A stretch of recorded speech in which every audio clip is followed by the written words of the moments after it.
Forget about Batman dahil may mga totoo palang superhero sa gabi. Ito ay ang mga paniki. Bakit nga ba superhero ang mga paniki sa gabi? Isang madilim na gabi habang nag-Netflix and chill ka sa bahay, biglang may lumipad na shadow sa bintana. Ay, paniki! Suko ako dyan, sabi mo. Pero teka, hindi sila mga creepy na vampire. Sila ang secret superheroes ng gabi. Mas reliable pa sa ex mong.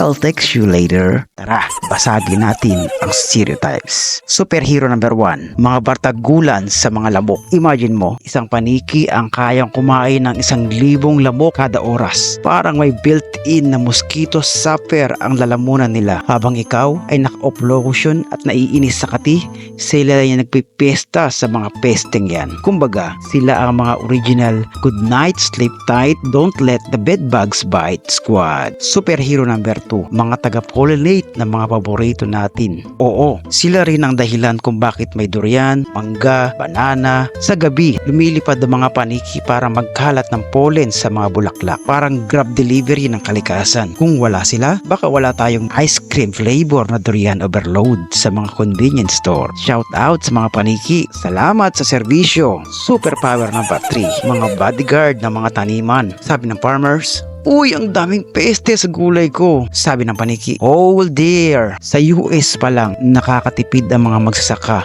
ng halos $23 billion kada taon dahil kinakain ng paniki ang mga insektong peste. Kung sila ay tao, dapat may loyalty card na BFF ng agriculture. Eh bakit ang creepy nila? Dahil superhero sila, may backstory. Gumagamit sila ng echolocation, parang sonar. Para makakita sa dilim, bumabawi ang tunog. Boom! Nakitang may uod sa dahon. Kung ikaw ay paniki, marites ka ng ecosystem. Kismis ang weapon mo. Hala, nasayang lang pala ang pagkatakot natin sa kanila. Sa susunod na makakita ka ng paniki, tandaan, sila ang night shift worker na nagpapanatiling balanse ang kalikasan. Samantalang sila ay busy magligtas ng mundo, tayo ay nagpo-post ng sana all may character development sa Facebook. Kaya kapag may nagsabi, ang dumi ng paniki, sabihin mo, Fre, sila nga ang naglilinis ng kapaligiran natin. Ikaw, kailan ka huling nagwalis ng bakuran? Moral of the story, wag husgahan ng paniki sa itsura nila. Baka mas eco-friendly pa sila kaysa sa'yo.